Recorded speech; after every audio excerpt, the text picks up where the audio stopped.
Hello and a warm welcome to Federal Special Program Capital Beat. United States President Donald Trump says he's considering winding down the military operations in Iran, even as his administration deploys 2,500 additional Marines to the region. And he has also asked Congress for more money to fund the war. Now, in a social media post which was put out on Friday, that is India's late evening, Trump said that US was getting very close to meeting our objectives and we are considering winding down our military efforts in the Middle East. Now let's put out the tweet of Donald Trump because there are several points which he has mentioned and also some confusing signals. And whether at all he's really serious about winding down the operations, what about those countries which are caught in the Hormuz Strait crisis, all of that. So I'm going to read it out and all the points carefully which have been mentioned by Donald Trump. He begins by saying, we are getting very close to meeting our objectives as we consider winding down our great military efforts in the Middle East with respect to the terrorist regime of Iran, completely degrading Iranian missile capability, launchers, and everything else pertaining to them, destroying Iran's defense industrial base, eliminating their navy and air force, including anti aircraft weaponry, never allowing Iran to get even close to nuclear capability, and always being in a position where the USA can quickly and powerfully react to such a situation, should it take place. Then he says, protecting at the highest level our Middle Eastern allies, including Israel, Saudi Arabia, Qatar, United Arab Emirates, Bahrain, Kuwait, and others. Then what he mentions is very, very important. He says, Hormuz Strait will have to be guarded and policed as necessary by other nations who use it. So he's saying that the nations who use it, it is their responsibility to guard and police the Hormuz Strait. And then he says that United States does not. If asked, we will help these countries in their Hormuz efforts, but it shouldn't be necessary once Iran's threat is eradicated. Importantly, it will be an easy military operation for them. Thank you for your attention to this matter, Donald Trump. This is what he writes. So he has basically left those countries who are caught in the Hormuz Strait to themselves. It is for them to figure out how they come out of this crisis. But if they seek help, then Donald Trump is ready to help them. But is he really serious about winding down the military operations? And why I'm saying this is because on one side, he says that he wants to wind down the military operations. And on the other hand, he also asks his administration to deploy 2,500 additional Marines and also asks the Congress for more money to fund the war. And which is why it is important to understand this tweet put out by Donald Trump and also about the rising prices of the oil and the gas. How does it contextualize in terms of the Indian needs? Joining me this evening is former diplomat Rajiv Dogra. So thank you so much for joining on the Federal. And my first question to you is that what are your thoughts on this particular tweet which is put out by Donald Trump? Now, is he really serious about winding down the military operations? He's trying to sort of give mixed signals. Well, Americans themselves are asking the same question as you are asking. Is he serious? The world also is using serious, but in a different way. The world says don't take him seriously because he doesn't mean what he says. Trump has not really become a laughing stock yet, but he is not taken seriously by anyone in the world because he flits from one position to another every single minute.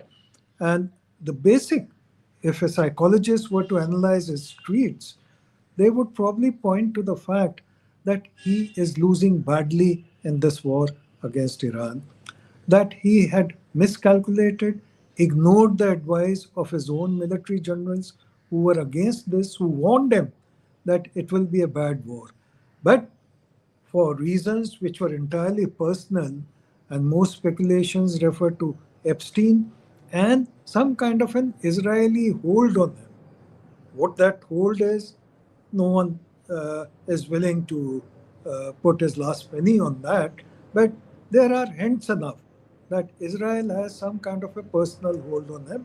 That is why he was pushed into this war, which no military man would have advised him going in for.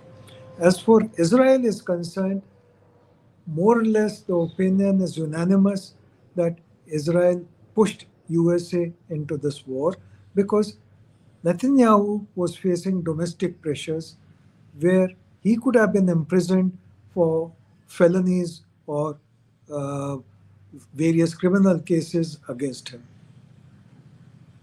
No, but is he also sort of declaring a self victory? Because he lists out reasons. Reason number one saying completely degrading the Iranian missile capability, launchers, and everything. Then he says that we've destroyed the Iran's defense industrial base. Third point he makes is eliminating their navy and air force, including the aircraft weaponry. Then fourth point says never allowing Iran to get even close to nuclear capability and always being in a position where the USA can quickly and powerfully react to such a situation should it take place. So, all these reasons which he lists out, what does it actually mean? Is he sort of is he trying to find an exit route, or is he trying to give reasons for a victory, or he's sort of declaring victory and saying that now America is moving away? Well, my first thought is 16th December 1971. The Pakistani Lieutenant General Niazi was signing the surrender document. But the Dawn newspaper of that day had banner headlines on its front page saying victory on all fronts. So Trump is using exactly the same syndrome. When he's losing, he's saying we have defeated Iran in every respect. We've destroyed their nuclear capability. We've ensured that they never again threaten Gulf.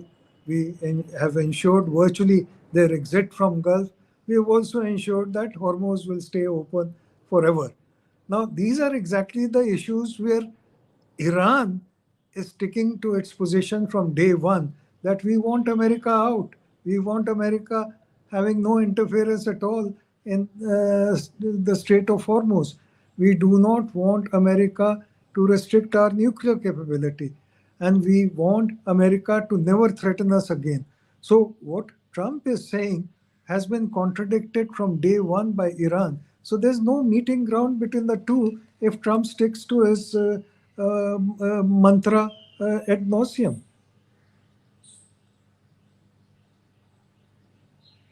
Also asks for additional funds from Congress. Now, what does that mean? That is he trying to do a double game of sorts, or deliberately trying to confuse the people because looking at the anxiety in the share market and how the markets are responding, how oil prices are rising, the gas prices. So, is he also trying to calm the anxieties in a way, but at the same time, he's also doing what he should be doing? Well, I have a slightly different interpretation. You normally analyze very well, but in this case, I would like to point to another direction. First is the military industrial complex. For them, this opportunity is God sent. They can extract as much money as they can out of the US defense needs or US war needs.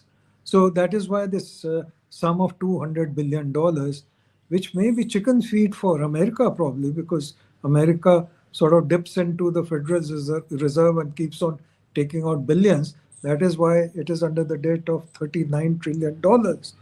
And that is why it is sort of stabilizing on the basis of $900 billion invested by Gulf countries in its bond market and other money instruments. And China has about $600 billion presently, which is it is drawing down. But the fact is that even for America, which is feeding on other people's money, 200 billion is a lot of money. And 200 billion being asked for is also an indication that war is becoming hugely expensive for America. They first gave out the information that the first 7 days meant $11 billion, but the fact is that it could be much more. Trump was counting the number of aircrafts down in Operation Sindoor and kept on revising the figures from 5 to imaginary 7, 8, 9, 10, and so on. But he does not tell the world how many planes has America lost. Some counts say 15 already. Probably it might be more. Some counts also say that aircraft carrier Ford has been badly wounded by a missile strike from Iran. So the costs to America are humongous, huge, because every single radar station of America and Gulf has been wiped out. Their bases, naval bases and military bases, have been badly hurt. So it will take billions upon billions of dollars for America to repair and replace what it has lost in Gulf already, if at all it remains in Gulf. I want to come to what Donald Trump wrote on Hormuz Strait. Now, very categorically, he's written that the countries which are caught in the Hormuz Strait crisis, it is for them to police, it is for them to guard, and if they need help, I will support them. Now, what does that statement mean? And if from India's perspective, if we have to analyze this part, then has he left India in the lurch? Has he left India fending for itself? And now that we are visibly seen in the lap of America and Israel, what does it mean? Has Donald Trump, in a way, deserted India, abandoned India in this hour of crisis where we are stuck? We do not know the kind of stalemate which we see in the Hormuz Strait. Well, Donald Trump deserted India during Operation Sindoor and thereafter. He wanted to hug Pakistan, which no other president had done, except in the beginning in 1971 for a certain period up to 80s. But later on, they realized that Pakistan is a very untrusted, trustworthy ally, and even in Afghanistan, when it was pretending to help America, it was stabbing it in the back. So, as far as India is concerned, India has always played it straight with in any relationship, uh, and especially with America, as you hinted very rightly. But the fact is that Donald Trump does not care for any relationship. He has treated his allies in Europe like his slaves, and he has hurt them economically so badly in the Ukraine episode that they will probably find it extremely difficult to recover economically to the level they were pre-Ukraine. So No, as but far no, but Ambassador Dogra, there is one question like what you said that Donald Trump is unpredictable, and but if Donald Trump is so obstinate and he's so recalcitrant, then is it not time for India to mend whatever ties it originally had with Iran? It can warm up to Iran. It still can get things working in favor of the country. After all, we are facing a price rise. Yesterday only, the government has hiked the industrial diesel price. Then before that, there was an LPG hike. Now it's the Indians who are going to face a problem. So is it not time that India should warm up to Iran, should reset its ties, given the kind of obstinacy which is seen on the side of America? Well, from every point of view, be it strategic point of view, economic point of view, civilizational point of view, Iran is indispensable as a partner for India. Uh, in terms of the present times, No, it might be if we indispensable, but we didn't choose to speak to the supreme leader. So far, till date, neither the foreign minister nor prime minister have chosen to speak to Mujtaba Khamenei. If it well, was so indispensable, they could have. I don't want to comment on the political side of the question, but I'm only giving my interpretation of how Iran is important for India in strategic terms and economic terms. For one, if we want any sort of connection with Central Asia and beyond, there is no other way except Iran. If we want any connection with Afghanistan, leaving aside, even including by air, we have to go by Iran because Pakistan is a closed chapter for India. It has been a closed chapter for many years and it will remain a closed chapter for some time to come. So, do we want to give up our relationship, which was centuries old, with Afghanistan, Central Asia, beyond Central Asia, even with Russia, for the sake of pleasing America on the Iran issue. Secondly, why should we distance ourselves from Iran, even in terms of oil purchase? Because we were getting very favorable terms from Iran till America told us to stop buying oil from Iran.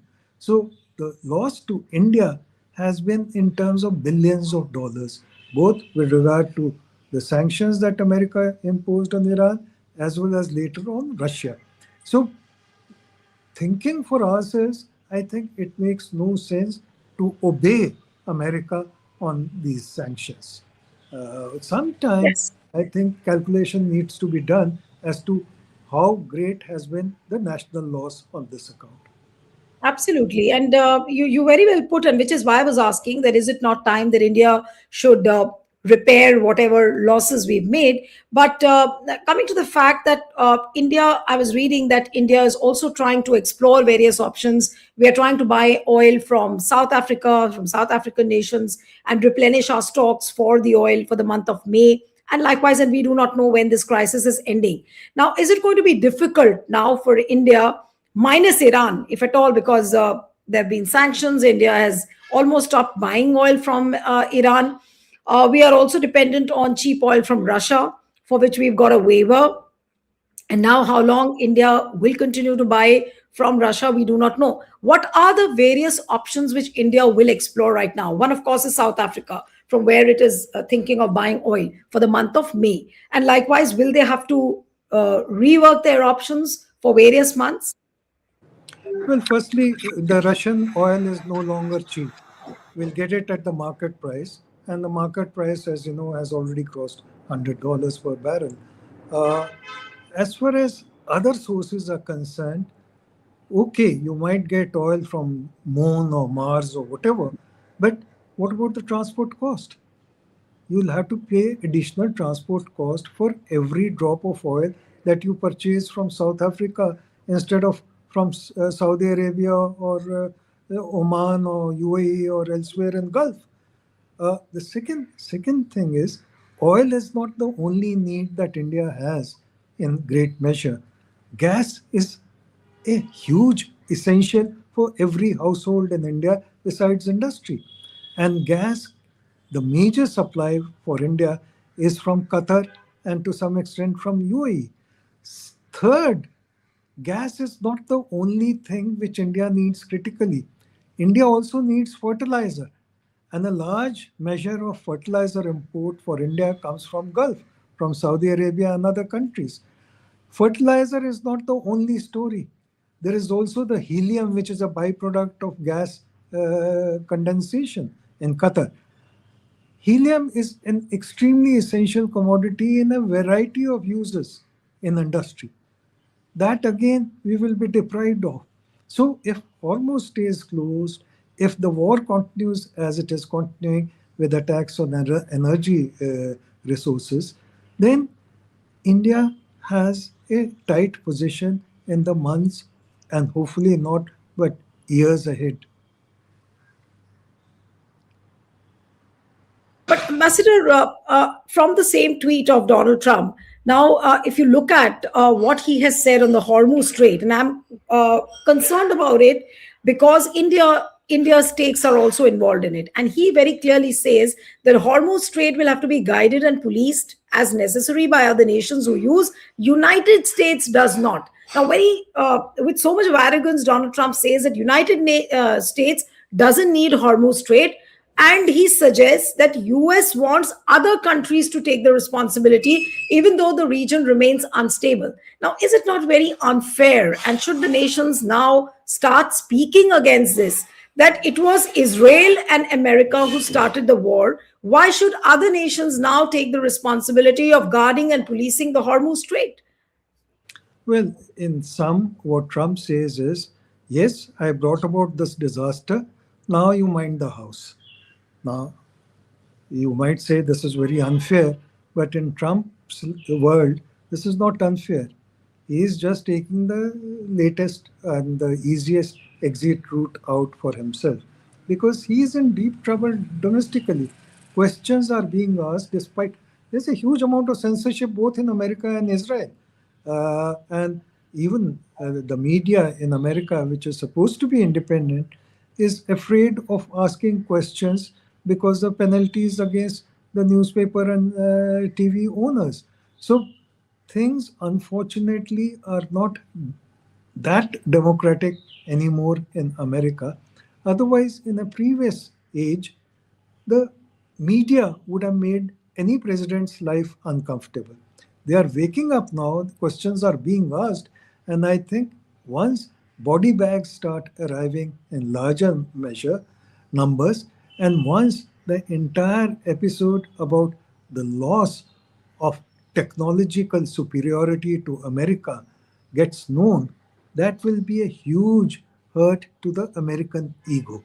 America has, as a superpower, has been shown to be a shallow power at best by Iran, which was supposed to be a cakewalk. So this is going to hurt the American ego immensely, not just for the Republican Party, but for the common American man who thinks that America is God's own gift to the world. It is no longer that gift. It is, in fact, becoming close to a problem for the world. Also, he says a few things about the NATO allies. I would like to put out the Donald Trump's tweet where he's talking about the NATO allies. Barani, if you're there backstage, and if he can have that tweet of Donald Trump, which was, of course, put out yesterday. But he refers to the NATO allies as a paper tiger. Now, look here what he's written. Without the USA, NATO is a paper tiger. They didn't want to join the fight to stop a nuclear powered Iran. Now that fight is militarily won with very little danger for them, they complain about the high oil prices they are forced to pay, but don't want to help open the Strait of Hormuz, a simple military maneuver that is the single reason for the high oil prices. So easy for them to do with so little risk. Cowards, and we will remember. This is what he writes about the NATO allies. Now, if the allies have refused his offer and they are not joining him in the war, does it mean that NATO is just a paper tiger? They cannot survive without USA. And in the same tweet, he says that we have militarily won the war. Now, what does this mean actually? The message regarding the NATO allies and also about his military victory. Are we in a position to say that militarily it is America which has won the Iran war? Well, firstly, is this the kind of tweet a president should put out? Cowards and so on Yes. with regard to his allies. This is not even parliamentary language. This is the language of the street. It does not behove a president to put out such a tweet. As far as NATO is concerned, uh, Article 5 of the NATO outside Europe had not been exercised ever except once after 9/11. Now, what Trump wants NATO to do is to exercise that Article 5 in a war that is not related to NATO. It is outside Europe. So, firstly, Trump does not know the charter of NATO himself, or he has been ill advised. Secondly, for a long time, European countries have been talking of European Defense Force because since I think 1980s, when it first started, the idea first started, Europeans were getting tired of American demands financially because a lot of money for NATO is also put up by Europe. Plus, by being members of NATO, they were also, in a way, cajoled into buying only American defense equipment. And I have seen for myself in my postings in Europe how European defense industry has suffered as a result. So, for example, today there are 17 different types of tanks being manufactured with no buyers in Europe. So Europe has hurt itself very badly by being led by America by the nose. Now they are waking up, especially after the Ukraine war started, that they have no upside but only downside by following America's orders. For example, the gas prices, which were absolutely the lowest in the world because they were getting it cheap from Russia, have now shot up. Industries in Germany are closing down. There are many other negatives. The consumers are getting tired of the inflation and the effect of it on their household expenditure. So Europe has hurt itself by being blindly subservient to America, and that is why one reason why it does not want to get into a mess called the war against Iran. Right. My last question to you, Ambassador Dogra, is that given the hike in prices, whether it is gas, whether it is oil, do you think that Trump can continue escalating the war? Can he afford to continue to escalate? Because he might say that he's winding down the operations, but on the ground, the situation doesn't seem like that. He's asking for more troops, he's asking for more funds. So, which means that there is a contradiction in the Iran policy which he's adopting at the moment. So, how till what time can he continue to escalate? Because there will be a threshold moment where he'll be forced to step back. There's a term in Hindi and a term often used in Indian politics, mukhota. So Trump is wearing a mask, and that mask is one of deception of his own people, that even as things are going terribly in the war against Iran, he wants to show every day, every moment of his time, that America has beaten the hell out of Iran, which is not a fact. And once these facts start coming out in the open, and slowly they are emerging, slowly there are questions being asked by intellectuals, by public opinion makers, if not the media yet. But I think media is also slowly waking up to the fact that if they don't ask questions, their owners, the owners of the media, would start getting financially hurt. So it is their self Yes. interest which is now motivating them and driving them to ask hard questions. And those hard questions are going to reveal the fact that America has been wounded very badly in Gulf. In fact, Iran has made its major facilities almost non-existent. So, which is a huge defeat.